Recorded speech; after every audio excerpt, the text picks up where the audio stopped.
जय हिंद। Welcome to the Prayagraj institute. आज शिक्षक दिवस के अवसर पर हम डिस्कस करने वाले हैं पेपर 2021 दिसंबर में जो यूपीएससी का पेपर आया था उसको डिस्कस करने वाले हैं। तो उससे पहले हमें इसका सिलेबस जानना जरूरी है। सिलेबस में क्या क्या आता है, आइए देखते हैं सिलेबस को। तो आपके सिलेबस में 4 सेक्शन हैं: सामान्य हिंदी, मूल विधि, सामान्य ज्ञान, संख्यात्मक एवं मानसिक योग्यता परीक्षा। हाँ, आज हम इसी को पेपर का जो 2021 का पेपर है उसी का ए पार्ट हम डिस्कस करने वाले हैं। उसका ए पार्ट डिस्कस करने वाले हैं, मानसिक योग्यता और यानी रीजनिंग। तो सामान्य हिंदी को हमारे संदीप सर पढ़ाएंगे और मूल विधि समाधान को अजय सर पढ़ाएंगे। इसको हम डील करेंगे और हमारे इसको अमित सर डील करेंगे। तो ये 4 सेक्शन है। 4 सेक्शन में 40-40 नंबर के 40-40 क्वेश्चन आएंगे और 160 आपके क्वेश्चन है टोटल और 400 नंबर का पेपर है और 2 घंटे का समय है। 2 घंटे का समय है। तो आपको 2 घंटे समय में आपको देखना है कि हमको पूरा पेपर अटेम्प्ट हो जाए। पूरा पेपर कितने समय में अटेम्प्ट। बच्चे गलती क्या करते हैं, शुरुआत से ही मैथ रीजनिंग उठा लेते हैं, उसी में समय जाता है, पर बाद में नंबर ऑफ क्वेश्चन 80 बज जाते हैं। तो माइंड प्रेशर के कारण और दिमाग काम करना बंद कर देता है। तो फिर इससे अच्छा है कि सबसे पहले आपको सामान्य हिंदी का ही डिस्कस करना है। सामान्य हिंदी 10 मिनट में, सामान्य हिंदी 10 मिनट में, मूल विधि, सामान्य ज्ञान, और बाकी जो समय बचे आपको इन दोनों पे ज्यादा से ज्यादा समय देंगे तो नंबर ऑफ स्कोर आपका बढ़ जाएगा। तो आज हम संख्यात्मक मानसिक योग्यता परीक्षा का पेपर के बारे में डिस्कस करेंगे। यूपीएससी का 2021 का पेपर है, जो देखते हैं इसके सिलेबस में क्या क्या टॉपिक हैं। तो देखिए टॉपिक में क्या है, नंबर सिस्टम है। क्या है? नंबर सिस्टम है। दूसरा क्या, सिंप्लीफिकेशन है। तीसरा डेसिमल एंड फ्रैक्शन है। एचसीएफ, एलसीएम और रेशियो एंड प्रोपोर्शन, अनुपात समानुपात, percentage, profit loss discount, simple interest, compound interest, चक्रवृद्धि ब्याज, पार्टनरशिप, औसत, time and work, time distance, दूरी, और टेबल यानी ग्राफ यानी डीआई हो जाएगा आपका, और मेंसुरेशन, और अर्थमेटिक कंप्यूटेशन एंड मिसलेनियस। पूरा आपका विविध जो भी एक्स्ट्रा सिलेबस रहेगा वो विविध में आ जाएगा। तो आइए देखते हैं हम यूपीएससी का पहला क्वेश्चन क्या आया था 2021 के पेपर में। चलिए, ये पहला क्वेश्चन है आपका। ये पहला क्वेश्चन है आपका। पहला क्वेश्चन, इसको सॉल्व करते हैं। तो यहां देखिए, इस लेटर में 3 लेटर गायब करने के बाद, 3 लेटर गायब करने के बाद यहां से 3 लेटर, पहले से 3 लेटर और लास्ट के 3 लेटर गायब कर VUST बच गया। फिर इसी में से एक एक लेटर गायब कर दिया, इसी से एक एक लेटर गायब कर दिया, तो आपका क्या बच गया? ए वाला बच गया। अब इसको आगे वाला देखेंगे, इसके 3 लेटर हटाएंगे, इसके 3 लेटर हटाएंगे, इसके 3 लेटर हटाएंगे, ए बच गया। अब इसी का एक एक लेटर हटा देंगे तो हमारा क्या बच गया? MBUSTI। तो आपका आंसर, पहला क्वेश्चन का आंसर ए होगा। पहले क्वेश्चन का आंसर क्या होगा? ए वाला होगा। आइए दूसरा क्वेश्चन देखते हैं। दूसरा क्वेश्चन, दूसरा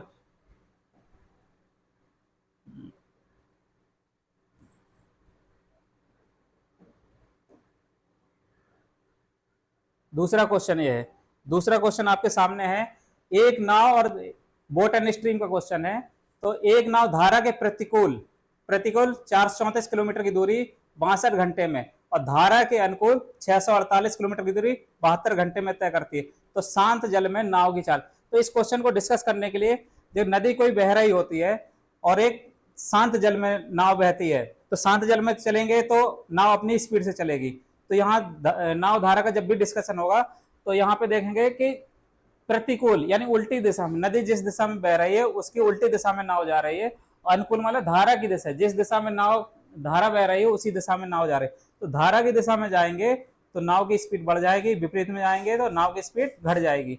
तो अब यहाँ पे अनुकूल चाल और प्रतिकूल चाल यानी दिशा में चाल और प्रतिकूल चाल निकालना है। तो चाल बराबर होता है आपका दूरी बटे समय।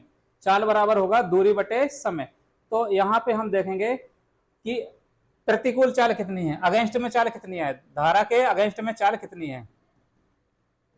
अगेंस्ट चाल, चाल बराबर दूरी बटे समय यानी 434 बटे 62, ये आपका आएगा 7 किलोमीटर प्रति घंटा, 7 किलोमीटर प्रति घंटा। इसी तरह अनुकूल चाल यानी धारा की दिशा में चाल कितनी आएगी? धारा की दिशा में चाल आएगी, चाल बराबर दूरी बटे समय।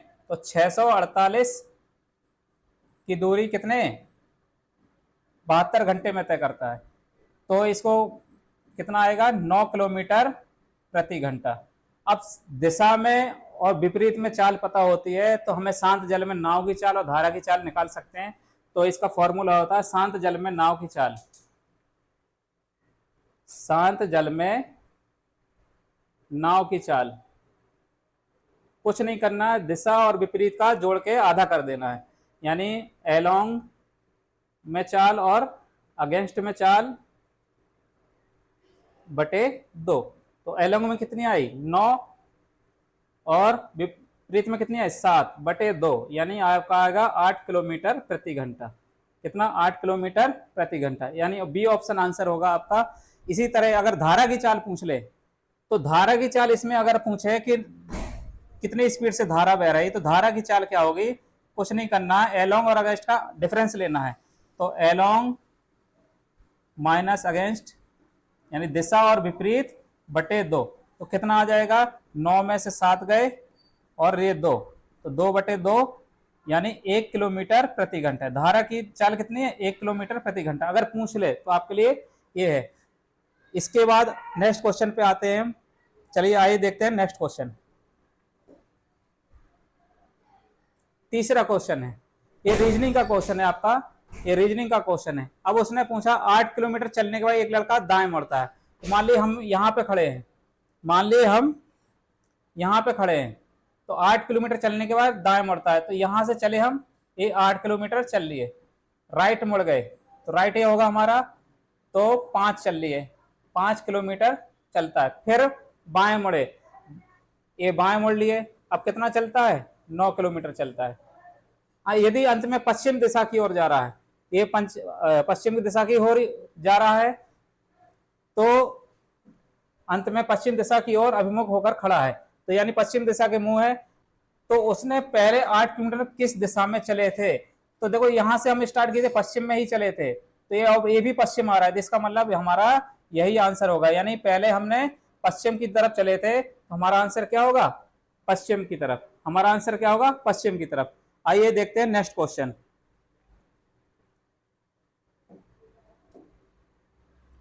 चौथा क्वेश्चन। अब देखिए ये आपका कौन सा टॉपिक है? साधारण ब्याज से, सिंपल इंटरेस्ट से क्वेश्चन ले लिया उसने, सिंपल इंटरेस्ट टॉपिक है। तो यहाँ पे देखिए 22,450 13 वर्षों के लिए 33% वार्षिक दर से साधारण ब्याज के तहत मिश्रधन क्या अमाउंट ज्ञात करना है। यानी मिश्रधन क्या होता है आपका? जब हम कोई उधार लेते हैं और उसमें ब्याज भी चुकाते हैं साथ में, तो मूलधन और ब्याज का योग आपका क्या कहलाता है? मिश्रधन कहलाता है। तो अब यहाँ पे देखेंगे मिश्रधन कैसे निकलेगा।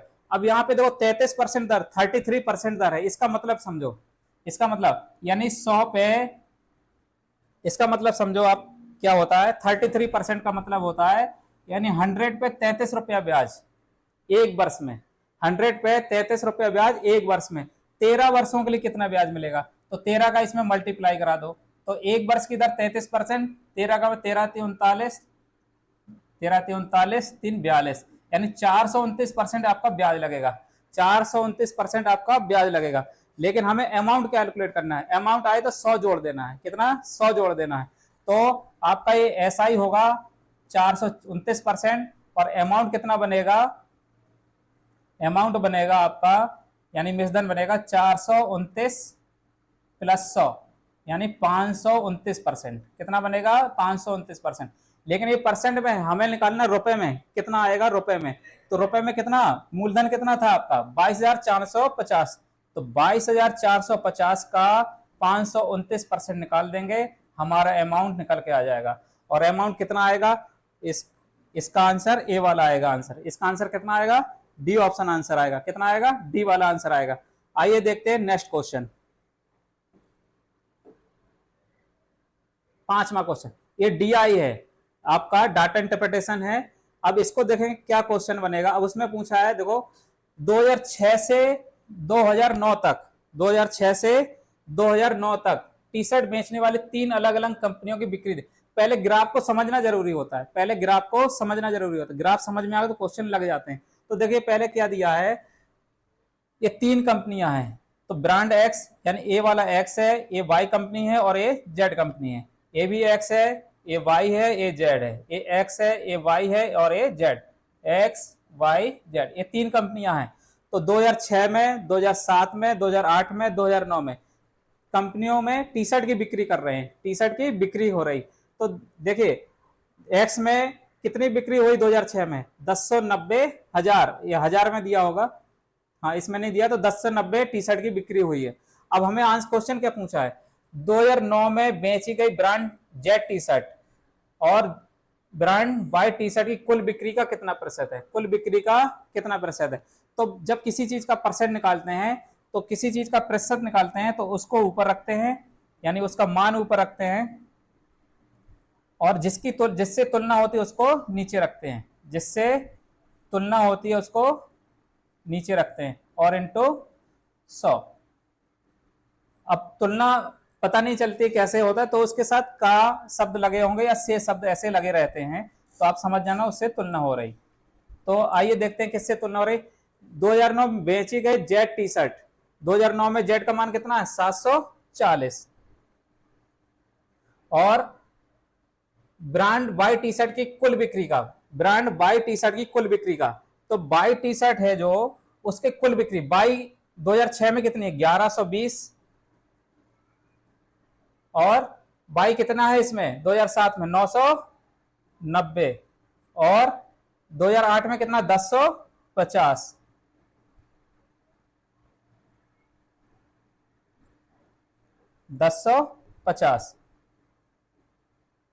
और 2009 में कितना 1080। ये टोटल बिक्री बाई की, टोटल बिक्री बाई की, और 2009 में जेड टी शर्ट की बिक्री। अब इसका परसेंट निकालना है, क्या निकालना है, और इंटू 100 कैलकुलेट करेंगे, आपका परसेंट निकल के आ जाए। क्या निकल के आ जाएगा, परसेंट निकल के आ जाए। तो इसका आंसर कौन सा होगा, इसका आंसर होगा 17.45%। कितना आएगा 17.45%। आइए नेक्स्ट क्वेश्चन की तरफ बढ़ते हैं।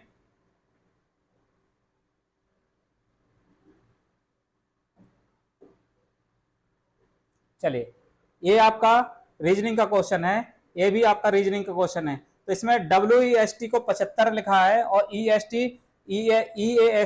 इसका क्या आंसर कितना आएगा 53 आएगा। ये रीजनिंग का क्वेश्चन है, इसका आंसर भी कितना आएगा 53 आएगा।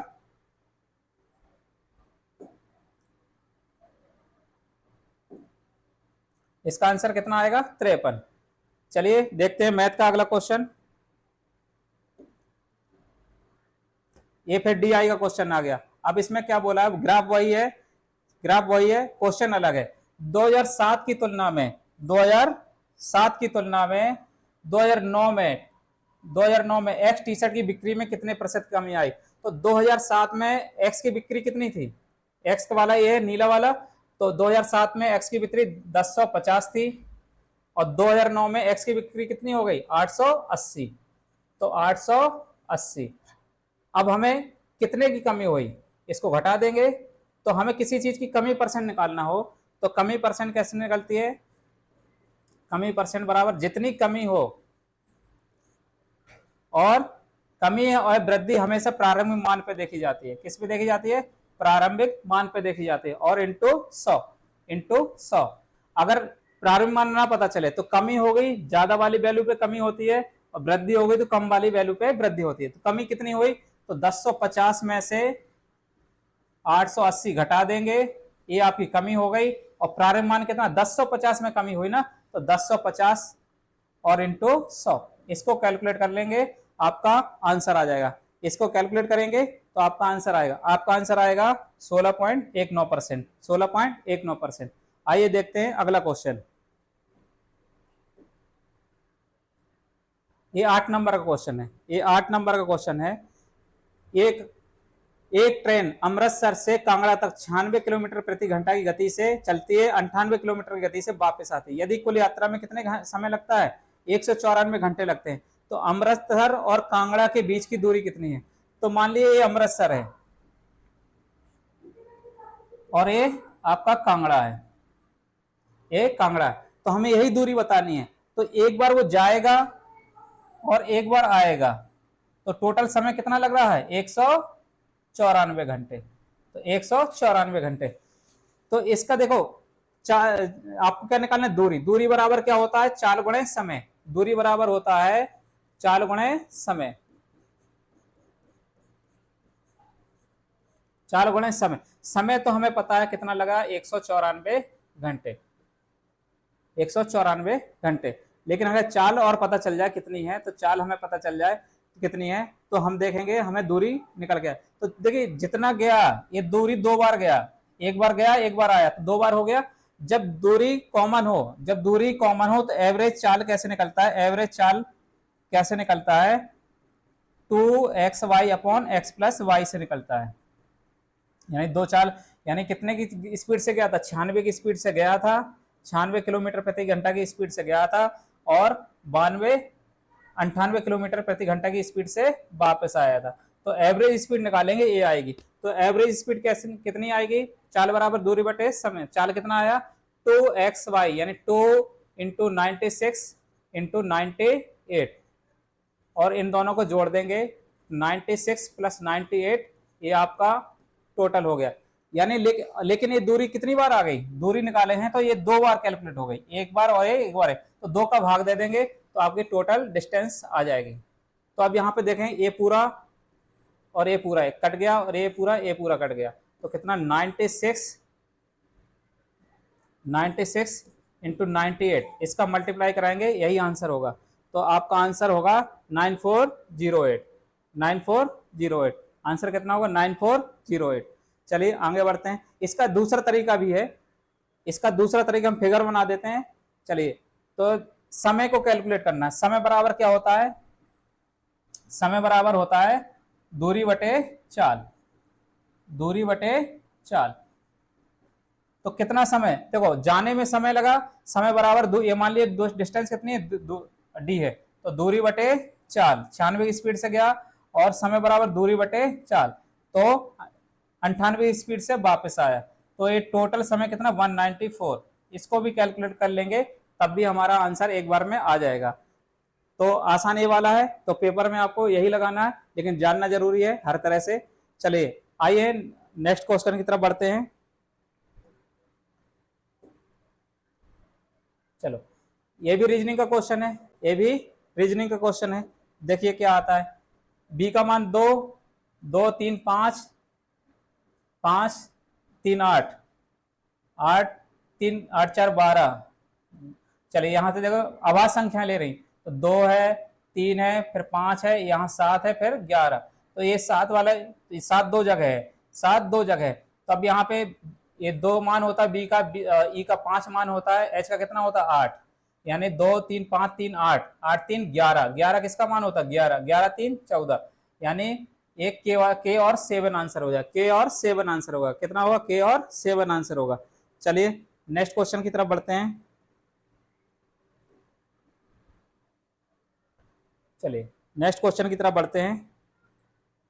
देखिए, एक घड़ी विक्रेता 1,76,64 प्रति घड़ी की दर से घड़ियां बेचता है, हालांकि और क्रमशः 20% और 30% की दो क्रमिक छूट देता है। अंकित मूल्य ज्ञात करना है।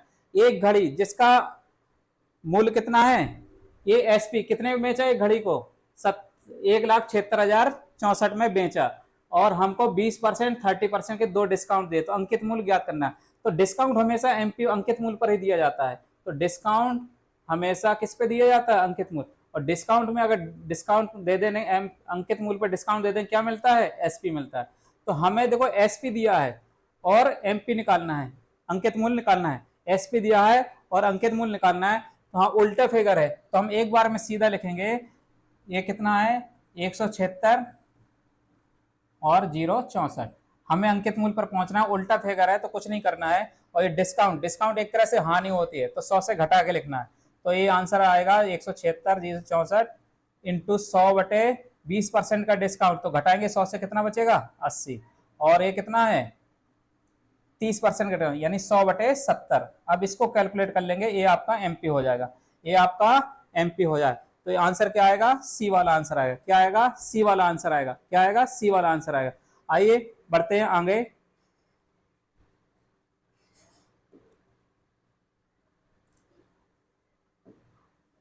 तो उन सभी 3 अंकीय संख्याओं का योगफल ज्ञात करना है जिन्हें 10 से विभाजित करने पर शेषफल, यहां शेषफल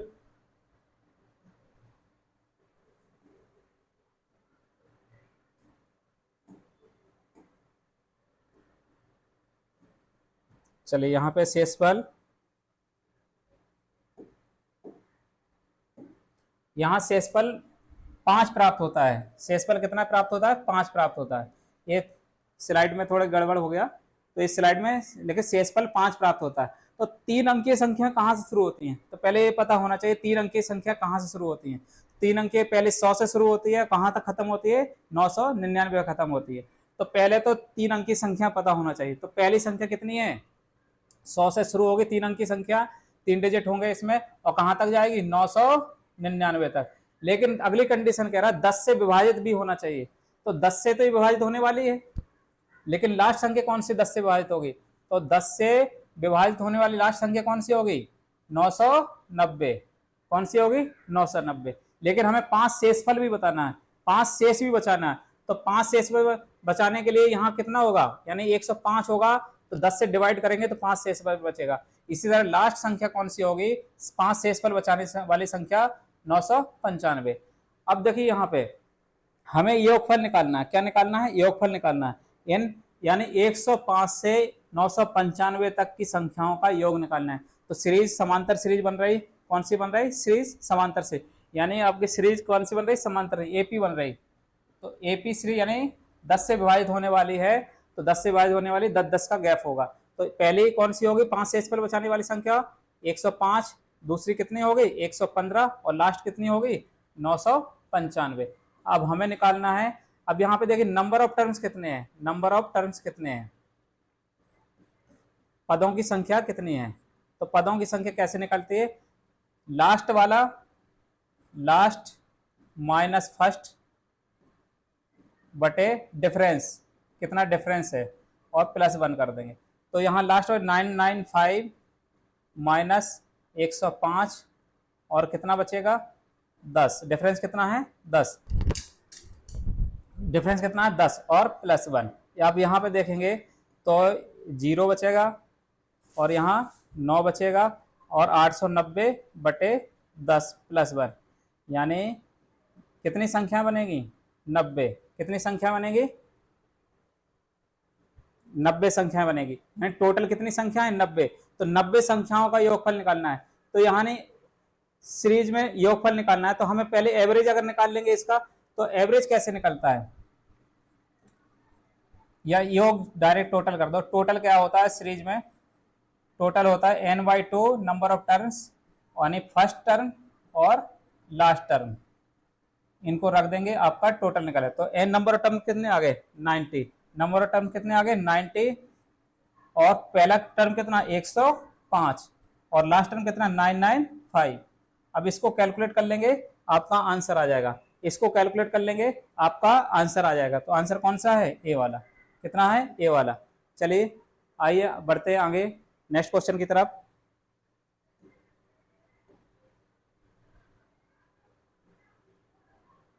चलिए ये क्वेश्चन आपका कौन से परसेंटेज से लिया गया है, ये क्वेश्चन आपका परसेंटेज से लिया गया है। तो पढ़िए क्वेश्चन क्या है, धनुष अपनी बचत का 22% वृद्धाश्रम को, 23% अनाथालय को, 24% चिकित्सा सहायता हेतु फाउंडेशन का दान करता है। यानी इतना आपने जितना बचाया है उसका दान कर दिया। शेष 9300 बैंक में जमा करता है। शेष यानी जो बचत है इतना दान कर दिया, फिर जो बचा है बचत में तो उस 9300 रुपए बैंक में जमा कर दे। यदि वेतन का 40% उसकी बचत है, धनुष का वेतन कितना है, हमें सैलरी पूछिए, यानी हमने जितना कमाया उसमें कुछ खर्च किया, कुछ बचाया, और बचाने के बाद उसने इतना दान कर दिया, फिर जो बचा वो बैंक में जमा किया। तो मान लिए हमने सैलरी कितनी हमारी, मान लिए सैलरी हमारी x रुपया है, ठीक है, वेतन का 40% उसकी बचत है, तो बचत कितनी हो गई 40%, तो ये बचत हो गई। अब उसने बैंक में कितना जमा किया, ये बचत में से इतना बैंक में जमा किया, लेकिन खर्च कितने किया, दान कितना किया, तो 20, 20 40, 20 60, 60 4 64, 3 67, 69%, यानी 69% उसने दान कर दिया। यानी जितना उसकी बचत है, इतना उसकी बचत है, तो 69% उसने दान कर दिया, तो बचा कितना, 21%,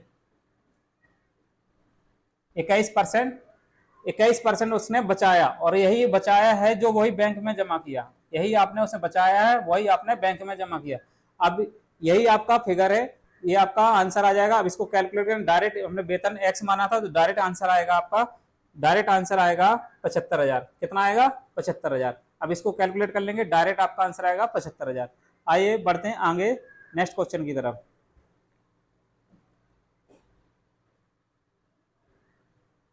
चलिए, ये भी रीजनिंग का क्वेश्चन है। चलिए पढ़िए, विनोद एक अच्छा क्रिकेटर है।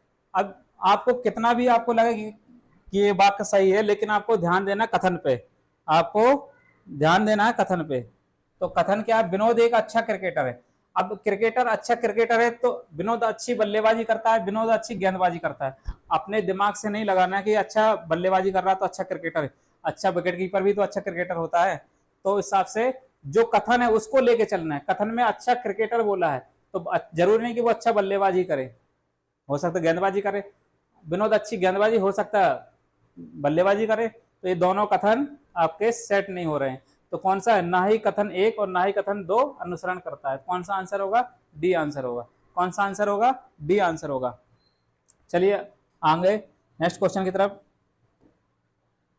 चलिए, ये भी आपका रीजनिंग का ही क्वेश्चन है, ये दोनों में शामिल कर सकते हैं इसको। तो देखिए, इसमें आपके साइन दिए हैं, इसी साइन को सेट करके देखना है कि कौन सा ऑप्शन सही है। तो देखिए लास्ट वाले में बराबर है, तो यहाँ तो निश्चित तीसरे नंबर पे क्या आएगा, बराबर का साइन आएगा। तीसरे नंबर पे बराबर का साइन आएगा। और अब ये यहाँ पे देखें, क्या हमें 10 के बराबर, इसको सॉल्व करेंगे 10 के बराबर आना चाहिए। तो यहाँ पे देखेंगे अगर 70 है, अगर यहाँ गुणा कर दें तो ये 60 हो जाएगा। तो इसका मतलब 70 में 60 घटा देंगे तो ये कितना आएगा, 10 आ जाएगा। तो इसका कौन सा आंसर, माइनस गुणे, तो माइनस गुणे बराबर। कौन सा आंसर सही होगा, डी वाला ऑप्शन सही होगा। कौन सा आंसर सही होगा, डी वाला ऑप्शन होगा। चलिए आइए देखते हैं नेक्स्ट क्वेश्चन।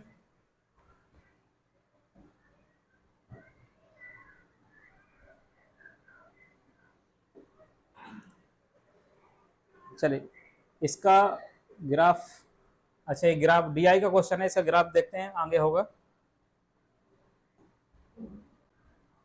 हाँ, इसका ग्राफ यहाँ पे दे दिया है। दिए गए सभी शहरों में बेरोजगार युवाओं की औसत संख्या ज्ञात करना है। सभी शहरों में बेरोजगार युवाओं की संख्या ज्ञात करना है। आइए इसका ग्राफ देख लेते हैं। तो अब ये देखो, ये ग्राफ है, ये मुंबई शहर है, चेन्नई शहर है, बेंगलोर शहर है, पुणे है, हैदराबाद। अब इस पांचों शहरों में यानी रोजगार वाले और बेरोजगार आदमी की संख्या दी गई है। तो हमें बेरोजगार युवाओं की संख्या बतानी थी, बेरोजगार युवाओं का औसत बताना था। तो देखिए मुंबई में कितने बेरोजगार हैं, पीला वाला आपका बेरोजगार वाला है। तो मुंबई में 175 बेरोजगार हैं, और चेन्नई में कितने, 180 बेरोजगार हैं, और 165 बेंगलोर में है, और 182 आपके पुणे में है, हैदराबाद में 178। ये टोटल संख्या हो गई, टोटल संख्या हो गई। एवरेज निकालना है, सभी शहरों में कितने शहर हैं, 1 2 3 4 5, 5 का भाग दो, आपका टोटल एवरेज यानी निकल के आ जाएगा, बेरोजगार युवाओं का एवरेज निकल के आएगा। तो आंसर कितना आएगा इसका, आंसर पिछले वाले में था, तो देखते हैं कि, तो पहले वाले का आंसर ये होगा। अब इसको टिक कर लीजिएगा, हम टिक करके बता देते हैं। पहले वाले का इसका आंसर आएगा 176। कितना आएगा, 176। कितना आएगा, 176। चलिए अब इस क्वेश्चन को देख लेते, ग्राफ वही रहेगा। इस क्वेश्चन का क्या, चेन्नई शहर में रोजगार प्राप्त युवा, चेन्नई शहर में रोजगार प्राप्त युवा यानी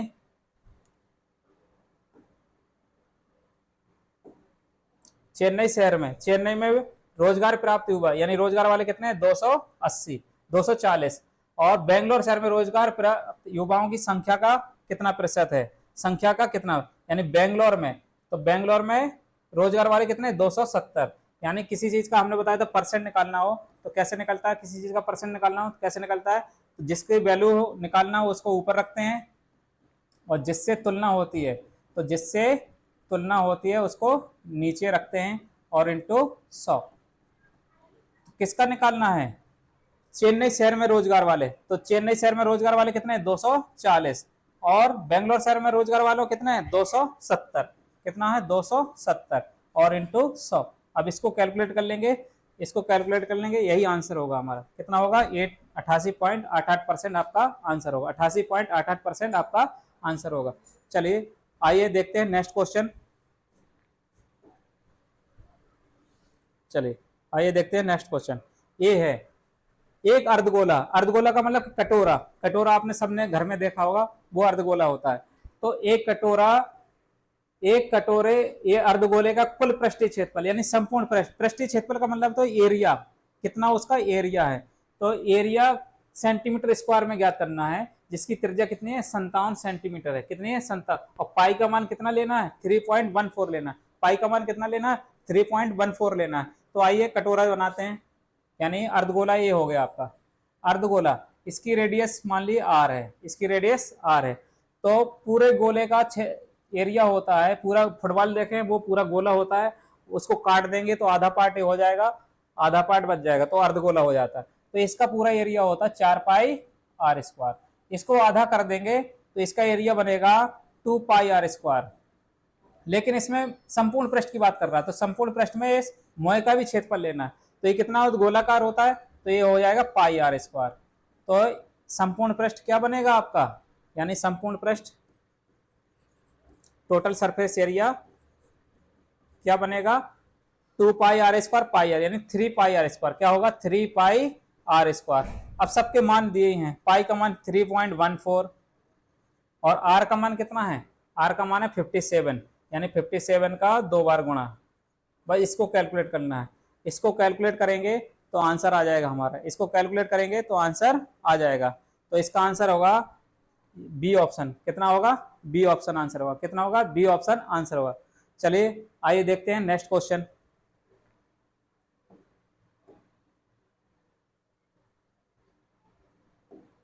चलिए अब ये भी आपका रीजनिंग का ही क्वेश्चन है, तो इसमें मैथमेटिकल साइन का यूज करना है, आपको बताना है कौन सा सही है। आइए देखते हैं इसमें, अब इन दोनों में हमें इस साइन प्लस है माइनस है गुणे, ये 4 जगह भरना है, ये 4 जगह भरना है। तो देखो यहाँ पे अब इसको कैलकुलेट करना है, तो देखो यहाँ पे अगर हम,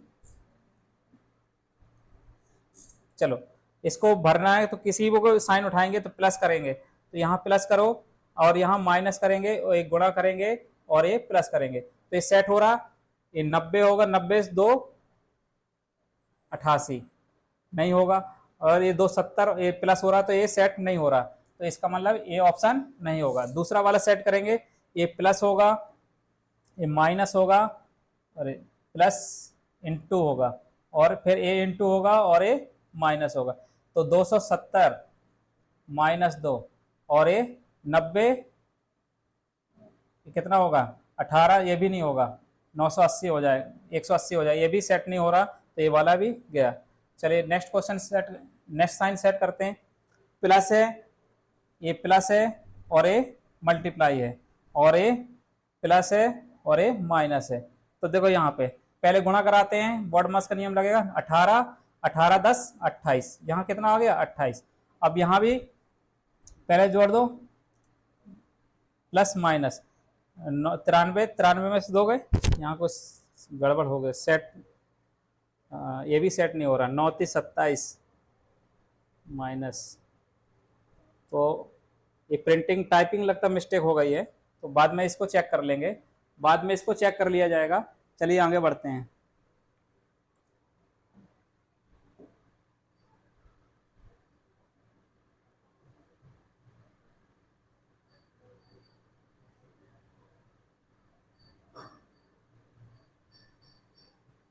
चलिए इसको नेक्स्ट क्वेश्चन देखें। दो संख्याओं का एचसीएफ कितना है? 23 है। दो संख्याओं का एचसीएफ कितना है? 23 है। और उन्हीं संख्याओं का एलसीएम कितना है? एलसीएम कितना है? एलसीएम के दो भाजक यानी दो फैक्टर कितने हैं? 26 और 27 है। तो छोटी संख्या ज्ञात करना। तो छोटी संख्या यानी जब एचसीएफ पता हो और एलसीएम के फैक्टर पता हो तो एचसीएफ का फैक्टर में मल्टीप्लाई करा दें, दोनों संख्याएं आ जाती हैं। तो देखिए कैसे है। तो हमें छोटी संख्या ज्ञात करना है। तो छोटी संख्या कौन सी है? जिसका 26 फैक्टर होगा, यानी दो संख्याएं हैं तो दोनों संख्याएं क्या बनी? तो एचसीएफ हमने बोला था एचसीएफ है और ए भी एचसीएफ। एचसीएफ में जो फैक्टर हो एलसीएम के उसका मल्टीप्लाई कराना है, दोनों आंसर आ जाए। तो ये 26 का गुणा करा दो, एक संख्या ये बनेगी, दूसरी संख्या कौन सी बनेगी? 27 गुणा करा दो। लेकिन हमें छोटी पूछी है तो छोटी ये वाली होगी। तो छोटी 18 यानी 8 डिजिट किस में है? 2 में है, 3 में है। तो 78, 7 13 26, 7 78, 26, 7 33। तो कौन सा होगा आंसर? 400, 598, 23 है। सॉरी 23 है। यहाँ पे कितना है? 23 है। 13 की जगह 23 है। अब इसको कैलकुलेट कर लेंगे तो इसके कैलकुलेट करने के कितना आएगा? 598 आएगा। कितना आएगा? 598। कितना आएगा? 598। कितना आएगा? 598। अब इसको कैलकुलेट कर लीजिए, आंसर आ जाएगा। यानी पहली छोटी संख्या ज्ञात करना है। तो छोटी संख्या कितना होगा? ए वाला होगा। बड़ी संख्या पूछे तो ए वाला आंसर होगा। बड़ी संख्या पूछे तो ए वाला आंसर होगा। चलिए आइए देखते हैं नेक्स्ट क्वेश्चन।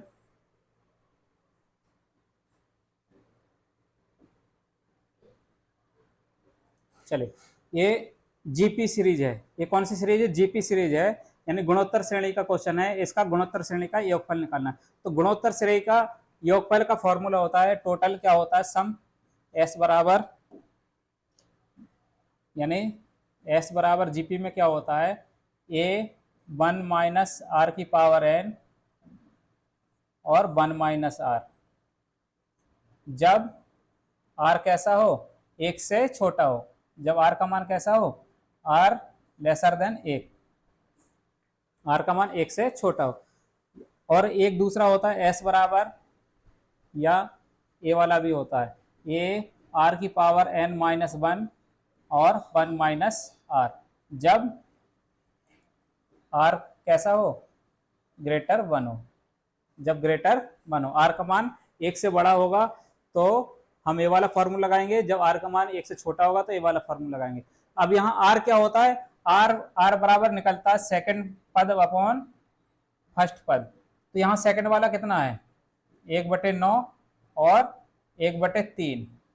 अब ये कितना होगा? 1/9 इंटू 3/1। तो कितना आएगा? 1/3, यानी एक से छोटा है। तो कौन सा फॉर्मूला लगेगा? ए वाला लगेगा। कौन सा लगेगा? ए वाला लगेगा। तो पहला टर्म कितना है? 1/3। पहला टर्म कितना है? 1/3। तो एस बराबर यानी टोटल कैसे निकलेगा? एस बराबर आएगा तो 1/3 फर्स्ट टर्म हो गया, 1 माइनस आर। आर का मान कितना है? 1/3। 1/3 की पावर एन, ए होगा 1 माइनस 1/3। चलिए यहाँ कितना? 3 में से 2/3 बच जाएगा। तो 1/3 1 माइनस 1/3 की पावर एन लिख सकते हैं, और ये 2/3। अब इस कैंसिल हो जाएगा तो कितना? नीचे 2 बच जाएगा, यानी 1/2 1 माइनस 1/3 की पावर एन। कौन सा आंसर हो जाएगा? बी ऑप्शन आंसर हो जाएगा। कौन सा आंसर हो जाएगा? बी वाला ऑप्शन आंसर हो जाएगा। चलिए देखते हैं नेक्स्ट क्वेश्चन।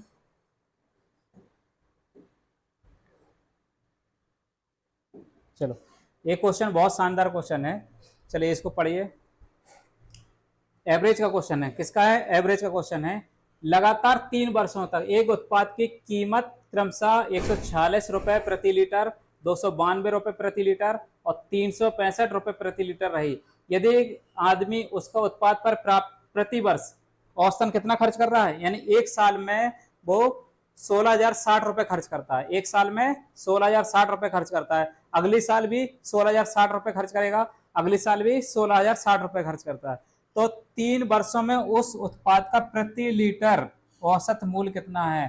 टोटल औसत मूल्य, एवरेज मूल्य निकालना है। 3 साल का एवरेज निकालना है। तो 3 साल का एवरेज निकालना है तो जितना उसने खर्च किया वो लिखेंगे। तो देखो एक साल में वो कितना खर्च कर रहा है, सीधा एक लाइन में फिगर बना रहे हैं। एक साल में इतना खर्च कर रहा, हर साल इतना ही खर्च कर रहा, हर साल इतना ही खर्च कर रहा, तो हर साल, एक साल में इतना, 2 साल में भी इतना, तो 3 का मल्टी, 3 साल का टोटल खर्च हो गया, 3 साल का टोटल खर्च हो गया। अब उसने एक साल में कितना लीटर दूध खरीदा था, एक साल में कितना लीटर दूध खरीदा था, इसको देखना है। तो देखो, जब पहली साल उसने 160 इतना खर्च किया और 1 लीटर का मूल्य इतना है, 1 लीटर के मूल्य का भाग देंगे तो क्वांटिटी पता चल जाएगी कितना उसने खरीदा। तो 146 का भाग दे दो, ये हमें कितना लीटर पहली साल खरीदा ये हमें पता चल जाएगा। दूसरी साल कितना लीटर खरीदा, दूसरी साल उतना ही खर्च किया और रेट अलग अलग रेट से खरीदा। किस रेट से खरीदा, 292 रुपए प्रति लीटर की दर से खरीदा, तो इतना हो गया। तीसरी साल भी उतना ही खर्च किया, तीसरी साल भी उतना ही खर्च किया, तो किस रेट से खरीदा था, तो 365 रुपए प्रति लीटर की दर से खरीदा था। अब ये आपका टोटल एवरेज निकल के आ जाएगा, तो टोटल एवरेज निकल जाएगा, यानी कि उसने प्रति साल कितना खर्च किया, प्रति साल कितना खर्च किया। इसको कैलकुलेट करेंगे हमारा आंसर आ जाएगा, इसको कैलकुलेट करेंगे हमारा आंसर, ये काट देंगे सीधा कट जाएगा, तो हमारा आंसर आ जाएगा। आंसर क्या आएगा, 230.52, 230.52 इतना हमने औसत प्रतिवर्ष उसका खर्च रहा। आइए देखते हैं नेक्स्ट क्वेश्चन।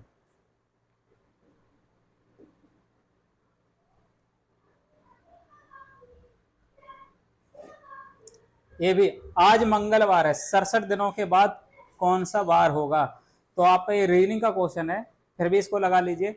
देखो, हर 7 दिन के बाद आपका वही समय रिपीट होता है, हर 7 दिन के बाद वही समय रिपीट। आज हमारा कौन सा दिन है, मंगलवार, कौन सा दिन है, मंगलवार, तो हम 7 का भाग दे देंगे, तो 7 का भाग देंगे कितने, 56, 7 9 63, यानी 4 बच गया, कितने दिन बच गए, 4, यानी हर 7 दिन बाद मंगलवार आ रहा, तो 4 दिन शेष बच गया। तो हमारा नेक्स्ट डे कितना होता, मंगलवार प्लस 4 दिन, मंगल प्लस 4 डेज, जोड़ दो कितना, मंगल के बाद कौन सा, बुधवार, बृहस्पतिवार, शुक्र, शनि, यानी हमारा कौन सा है, 67 दिनों के बाद कौन सा आंसर आएगा, शनिवार, कौन सा आएगा आंसर, शनिवार, कौन सा आएगा, शनिवार। आइए देखते हैं नेक्स्ट क्वेश्चन।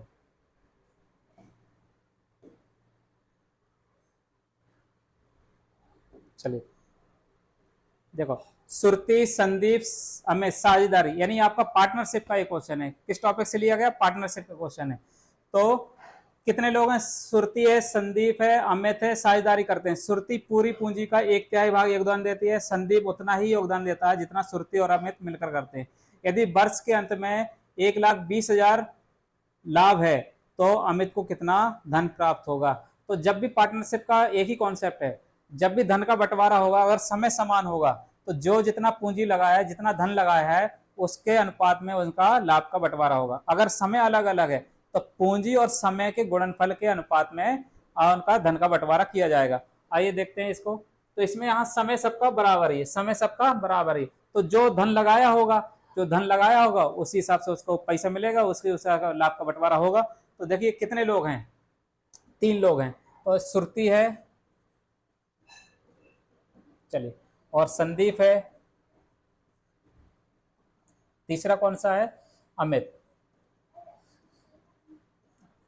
अब देखो, सुरती पूरी पूंजी का 1/3 योगदान देती है। सुरती क्या करती है, पूरी पूंजी जितना धन सबने मिलकर लगाया है उसका 1/3 सुरती लगाती है।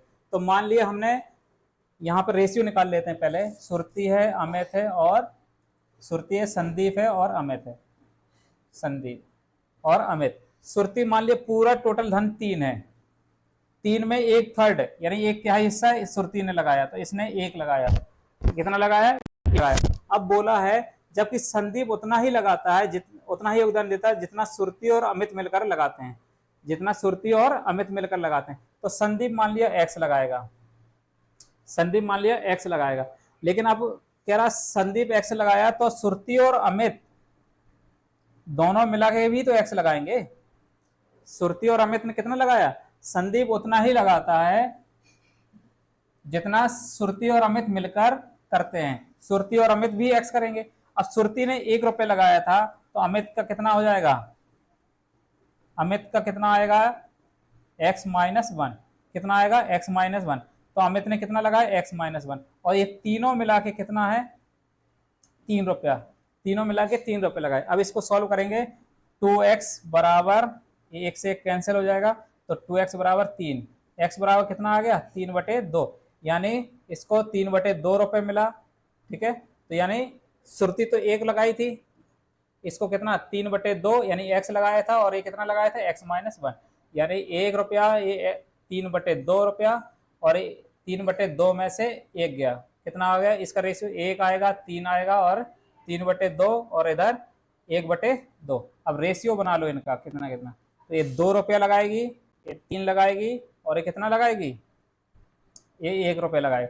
ये रेशियो आ गया, सबका रेशियो आएगा। तो इसी रूप में सबका बंटवारा होगा। किसका पूछा है, संदीप का पूछा है। किसका पूछा है, अमित का पूछा है। अमित को कितना मिलेगा, 1 मिलेगा। तो 3, 2, 5, 1, 6, यानी 6 की वैल्यू कितनी हो गई, टोटल सबने मिला कितना लाभ हुआ, 1,20,000, 1,20,000। हमें 1 की वैल्यू निकाल दो, कितना आएगा 20,000, कितना आएगा 20,000, यानी ये एक ही रेशियो है अमित का। तो अमित को कितना हिस्सा मिला 20,000, अमित को लाभ कितना मिला 20,000 रुपए। तो अमित को कितना लाभ मिला 20,000 रुपए। इसका आंसर यही होगा। चलिए देखते हैं नेक्स्ट क्वेश्चन। चलिए नेक्स्ट क्वेश्चन आपका आ गया, देखो 1750 में गुणनखंडों की संख्या। गुणनखंड क्या होता है, कोई संख्या यानी किसी संख्या को काटने वाली संख्या, विभाजित करने वाली संख्या, उसका फैक्टर कहलाती है, गुणनखंड कहलाती है। तो इसके कितने गुणनखंड हो सकते हैं ये बताना, कौन कौन संख्याएं इनको विभाजित कर सकती हैं। तो देखिए इनके फैक्टर क्या क्या हैं। तो 1750 के पहले अभाज्य गुणनखंडों में तोड़ते हैं इसको प्राइम फैक्टर में तोड़ते हैं। तो 1750 को 175 लिख लें। 1750 को क्या लिख सकते हैं, 175 इंटू 10 कर दो, और ये 25 इंटू 7, और ये इसको 5 इंटू 2 कर दो। तो 25 को 5 इंटू 5 करो, 7 इंटू 5 करो, और ये 2 करो। तो 5 की पावर कितनी है 3 प्राइम फैक्टर में, और ये 7 की पावर 1, और ये भी प्राइम है, और ये कितना है, और इंटू 2 की पावर 1। अब जब ये प्राइम फैक्टर में तोड़ लेते हैं, जो पावर होती है, तो गुणनखंडों की संख्या कैसे निकलती है, पावर होती है उसमें एक एक का जोड़ के मल्टीप्लाई करा देते हैं, एक एक जोड़ के मल्टीप्लाई करा देते हैं। तो गुणनखंडों की संख्या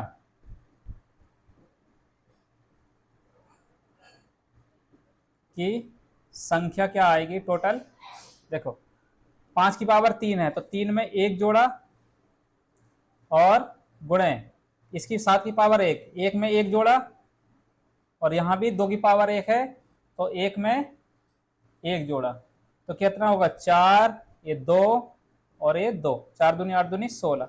टोटल गुणनखंड कितने होंगे 16। कौन सा आंसर होगा, डी ऑप्शन आंसर होगा। कौन सा आंसर होगा, डी ऑप्शन आंसर होगा।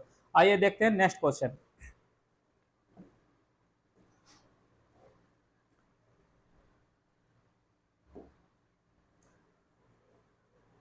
$15,870 का फैक्टोरियल। फैक्टोरियल का मतलब होता है कि 1 से लेकर जहां तक फैक्टोरियल लगा है वहां तक संख्याएं आपकी मल्टीप्लाई करके लिखी गई हैं।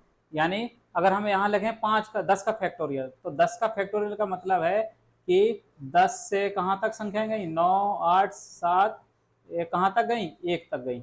तो इसी तरह 158 का फैक्टोरियल लिखा है, 15,870 का फैक्टोरियल लिखा है। तो हमें इसमें पूछा है कि इसके जब गुणा कराएंगे तो शून्यों की संख्या अनुगामी यानी ट्रेलिंग जीरो कितने हैं। जैसे 5 इंटू 2 का गुणा कराने पर 1 जीरो मिला, और 25 इंटू 4 गुणा कराने पर कितना मिला 2 जीरो मिला। तो लास्ट में कितने जीरो, यानी कितनी भी संख्या है 2 इंटू 3 इंटू 7 इंटू 5, यहाँ गुणा कराने पर देखेंगे कितने जीरो हैं, यानी यहाँ पे संख्या लास्ट में कितने जीरो हैं ये हमको बताना है, कितने जीरो हैं ये हमको बताना है। तो इसका मेथड होता है जब लगातार संख्याएं हो, जब किसी संख्या लगातार गुणा हो तो उसका नियम होता है कि हम 5 की संख्या, लगातार संख्याओं में 5 की संख्या ज्यादा होती है, और 2 की संख्या, जहां ये 2 और 5 का गुणा होता है वहां 1 जीरो मिलता है। तो जब लगातार संख्या होती हैं तो 5 की संख्या कम होती है, 2 की संख्या ज्यादा होती है। तो 5 जीरो किस पे डिपेंड हो जाते हैं 5 पे। तो हम सिर्फ 5 की संख्या कैलकुलेट कर लेंगे, तो जितने 5 उतने जीरो, जितने 5 उतने जीरो। तो देखते हैं, तो इसका मतलब क्या हुआ, 1 से लेकर 15,870 में के गुणनफल में कितने जीरो होंगे, तो कितने 5 होंगे उतने ही जीरो होंगे। तो यहाँ पे हम 5 का संख्या कैलकुलेट करेंगे कितना आएगा, तो 5 × 15, 5 एकम 5, 5 7 35, 5 दूना 10। तो जब तक भाग देते रहना, जब तक नीचे 1 या 0 ना बच जाए तब तक भाग, जब तक 5 से भाग जाता रहे तब तक देते रहना। तो अब 31,720 में 5 का भाग दो, तो 5 का 30, 2 5 × 15, 2 5 का 20, 5 का 20। अब फिर दो 5 का भाग दो, 63, 44, 5 का भाग दो, 5 का 5, 5 दूना 10, 5 का 30, 5 एकम 5, 5 1 बचेगा, 5 एकम 5 1, 5 दूना 10, 10 3, 5 का 30, 30 पूरा नहीं, हाँ 65 40। ये इतनी बार जाएगा, इतनी बार जाए, इससे आगे नहीं जाएगा। फिर इसमें शेष पर से कोई भी लेना देना नहीं, शेष पर से कितना लेना देना नहीं। तो 1268 में फिर 5 का भाग दो, 5 दूना 10, 5 25, 1 5 3 15। फिर 5 से जाएगा 253, 5 का 5 25 और ये 50 बार। फिर 5 से जाएगा कितनी बार, 25 बार, ठीक है। फिर 5 से जाएगा तो 25 में 5 का भाग दो, कितनी बार, 5 बार। फिर 5 का जाएगा, 5 का 1। अब इन सबको जोड़ लेंगे, इन सबको जोड़ लेंगे, ये हमारे टोटल 0 हो जाएंगे, ये टोटल 0 हो जाएंगे। तब इस सबको जोड़ने के बाद हमारा टोटल 0 आएगा 3965। कितना आएगा, 3965। कितना आएगा, 3965। इन सबको जोड़ लेंगे, हमारा ट्रेलिंग 0 पता चल जाएंगे। यानी 5 की संख्या इतनी है तो उतना ही 0 होंगे। चलिए देखते हैं नेक्स्ट क्वेश्चन।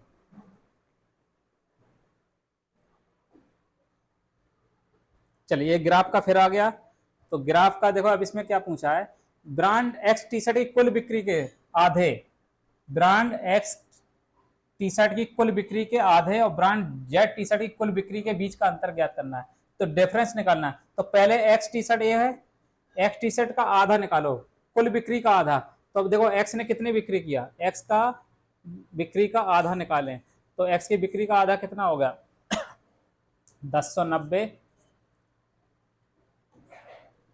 1090 प्लस 1050 और 870 और 880, 880 इसका आधा आ जाएगा। पहला कंडीशन सेटिस्फाई हो गई। अब दूसरा देखो, ब्रांड जेड की कुल बिक्री, इसका आधा नहीं करना, जेड के कुल बिक्री। तो जेड की कुल बिक्री कितना हो गया, तो जेड वाला कौन सा है पीला कलर वाला जेड है, ये जेड है।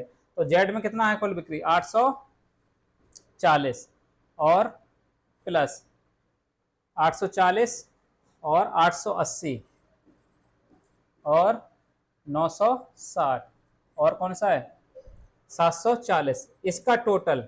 अब इनका टोटल निकालना है, इनका टोटल निकाल के इनका अंतर निकालना है, इनका डिफरेंस निकालना है, अंतर घटा देना है, इसका आधा करके और इसका डिफरेंस निकालेंगे। आंसर कितना आएगा, 1475। आंसर कितना आएगा, 1475। चलिए आगे डिस्कस करते हैं नेक्स्ट क्वेश्चन। चलो ये पाइप टंकी का क्वेश्चन है, किसका, पाइप टंकी का क्वेश्चन है। एक पाइप ए टंकी को 64 मिनट में खाली कर सकता है और बी पाइप उसी टंकी को 96 मिनट में भर सकता है, सी उसी टंकी को 128 मिनट में भर सकता है। यदि तीनों पाइपों को एक साथ खोला जाए तो खाली टंकी को भरने में कितना समय लगे। यानी एक टंकी है आपके पास, यहाँ बना देते हैं, एक टंकी है, इसमें दो भरने वाले नल लगे हैं, ये दोनों भरने वाले हैं और तीसरा इसको खाली कर रहा है। तो खाली करने वाला कितना है, ए पाइप है, कितना है, ए है, इसको खाली कर रहा है, यानी 64 मिनट में खाली कर रहा है, यानी नेगेटिव कर रहा है, यानी 64 मिनट में ये खाली कर रहा है। और भरने वाले कितने कितने हैं, ये 96 मिनट में भर दे रहा है और ये कितने मिनट में भर रहा है, 128 मिनट में भर रहा है, 128 मिनट में भर रहा है। तो यानी हम टोटल टंकी की क्षमता, टोटल कैपेसिटी कितनी है, हम इसका क्या करेंगे, हम मान लेंगे अपनी तरफ से, कोई भी संख्या मान सकते हैं, लेकिन हम ऐसी संख्या मान लेंगे जो 96, 128 और 64 से कटने वाली हो। तो तीनों से कटने वाली संख्या इनका एलसीएम होगी, तो हम क्या मान लेंगे, एलसीएम। तो देखो यहाँ पे ये टंकी खाली करती है, ठीक है, कितने मिनट में, ये खाली करती है कितने, 64 मिनट में खाली करती है, तो 64 मिनट में खाली करती है। और बी भरता है कितने मिनट में, बी भरता है 96 मिनट में भरता है, 96 मिनट में। और सी भी भरने वाला है, तो जब भरने वाले को पॉजिटिव लेंगे साइन और खाली करने वाले निगेटिव साइन, ये 96 मिनट में भरता है। और सी कितने मिनट में भरता है, 128 मिनट में भरता है, 128 मिनट में भरता है। अब इनका एलसीएम लेंगे, इनका एलसीएम लेंगे, कितना आएगा, 6 चौको 24, 3 का मल्टीप्लाई करा, इसका मल्टीपल करते जाओ और इन सबसे कटने वाली जो संख्या होगी वो एलसीएम होगी। तो 3 बार दे 24, 24 3 6 तो 8, 3 कम 384, 384 यानी टोटल टंकी की क्षमता कितनी मान ली, 384, यानी ये 384 लीटर की टंकी है, यानी 384 लीटर की है। अगर इसको ये नल खाली करेगा तो 384 लीटर टंकी पानी भरा है, अगर इसको खाली करने को दिया जाएगा तो 64 मिनट में खाली कर देगा, अगर इसको भरने को दिया जाएगा तो 96 मिनट में भर देगा, और ये अकेले भरेगा तो 128 मिनट में भर देगा। पूछा है तीनों जब दोनों भरते रहे और एक खाली करते रहे तो तीनों मिलकर उस टंकी को भरने में कितना समय लगेगा, तो तीनों मिलकर उसको भरने में कितना समय, तो हमें एक एक मिनट का काम निकाल लो। तो एक एक मिनट में कितना कितना भरा, एक मिनट इसमें इसका भाग देंगे तो देखेंगे कितने मिनट में भरा, ठीक है, कितने मिनट में, 6 चौका 24, 6, हाँ ये 6 बार, यानी एक मिनट में ये 6 लीटर खाली करेगा, एक मिनट में 6 लीटर खाली करेगा। और ये कितनी बार जाएगा, 3 4 बार, 4 से 4, हाँ 4, ये एक मिनट में 4 लीटर भरेगा, एक मिनट में 4 लीटर भरेगा। और ये कितनी बार जाएगा, 3 बार, तो एक मिनट में ये 3 लीटर भरेगा। ये खाली करने का काम कर रहा है, ये दोनों भरने का काम कर रहे हैं। तो अब हमें टोटल टाइम निकालते हैं, टाइम कैसे निकलता है, टाइम निकलता टोटल कैपेसिटी और एक मिनट का काम, एक मिनट में भरा काम या एफिशिएंसी या क्षमता बोलो, कुछ भी बोलो, तो एक मिनट में भरा भाग या एक मिनट में काम, जो भी लेना हो, एक मिनट में कितना काम किया। तो हमें तीनों से मिलकर हमें टंकी भरानी है, कितना भरानी है, कितना काम कराना, 384 लीटर भरानी है। और तीनों मिलके एक एक मिनट का, तीनों का काम कितना है, तीनों का एक एक मिनट का काम कितना है, देखो ये 6 लीटर खाली करेगी और ये 4 लीटर भरेगा और ये 3 लीटर भरेगा, टोटल कितना, 4 3 7 लीटर भरा और 6 लीटर खाली कर दिया, तो एक ही लीटर तो भर पाया। तो टोटल समय कितना आ गया, 384/1, यानी 384 मिनट, कितना आ गया, 384 मिनट। तो कौन सा आंसर होगा, 384 मिनट। ये आपका पाइप एंड सिस्टम का क्वेश्चन है। तो 384 मिनट में टंकी भर जाएगी, पॉजिटिव आया तो भर जाएगी, नेगेटिव आता है तो खाली होती। चलिए देखते हैं नेक्स्ट क्वेश्चन। चलो नेक्स्ट क्वेश्चन है, चलो वर्क एंड टाइम का क्वेश्चन है। ये किसका क्वेश्चन है, वर्क एंड टाइम का क्वेश्चन है। देखो ये भी उसी तरह से लगेगा जो पाइप टंकी की तरह से लगेगा, सेम पैटर्न है, एलसीएम मेथड से लगाएंगे, करने के कई तरीके हैं लेकिन एलसीएम मेथड से लगाएंगे। देखो एक्स एक कार को 147 दिन में समाप्त कर सकता है, तो जो कर सकता है उसी को हम एलसीएम लेंगे, उसी का एलसीएम लेते हैं। उसने अकेले 63 दिनों तक कार किया, शेष कार को बाई ने 64 दिनों में पूरा किया। दोनों मिलकर संपूर्ण कार को कितने दिनों में पूरा करेंगे, दोनों मिलकर पूरा कार कितने दिन में करेंगे। अब देखो सीधा है, जब एक आदमी काम करेगा तो ज्यादा समय लेगा, जब दो लोग काम करेंगे तो कम समय लेगा। तो 147 दिन से, अच्छा सभी ऑप्शन कम है तो ऑप्शन की हेल्प नहीं ले पाएंगे, तो करना ही पड़ेगा सॉल्व। चलिए देखते हैं। तो यहाँ पे मान लिया ए करता है, एक्स करता है कितने दिन में, 147 डेज में। इसका एलसीएम 147 ही आएगा, यानी टोटल वर्क कितना मान लिया, टोटल वर्क कुछ भी हो सकता है, मान लड्डू बनाने का, लड्डू खाने का, रोटी बनाने का, कुछ भी है। तो हम मान लिए 147 दिन में 147 लड्डू हैं आपके पास, बनाना है, लड्डू बनाना है, लड्डू बनाने का काम है आपका, 147 लड्डू बनाना है। तो अगर एक्स अकेले बनाएगा 147 दिन में बनाएगा, यानी एक्स 147 दिन में 147 लड्डू बनाएगा, तो एक दिन में एक लड्डू बनाया, इसका भाग दे देंगे इसमें, तो एक दिन का काम कितना आया, कितना है, एक लड्डू। एक दिन का काम कितना है, एक लड्डू। अब एक दिन काम एक लड्डू। अब काम कैसे हो रहा देखो, उसने अकेले काम शुरू किया, यानी एक्स ने शुरू किया, एक्स ने काम अकेले शुरू किया और 63 दिनों तक काम किया। तो एक्स अकेला शुरू कर रहा और 63 दिन तक किया, 63 दिन तक किया। इसके बाद शेष काम को वाई ने 84 दिनों पे, इसके बाद ये चला गया, इसके बाद कौन करेगा, वाई, और वाई इस काम को कितने दिन में करेगा, 84 दिन में करेगा। कितने दिन में करेगा, 84 दिन में करेगा।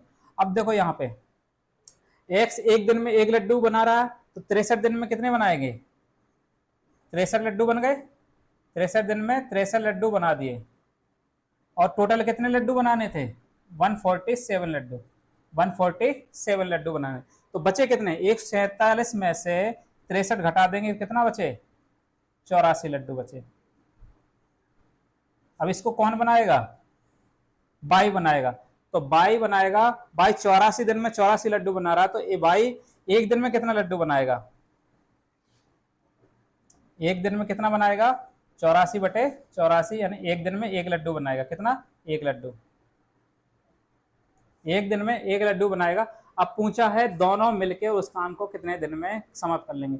तो हमें टाइम जब निकालना होता है तो टाइम कैसे निकलता है, टोटल टाइम कैसे निकलता है, टाइम कैसे, टोटल वर्क में जितना काम हमें कराना है और जिनसे कराना है उनकी क्षमता या उनका एक दिन का काम का भाग देते हैं, एक दिन का काम।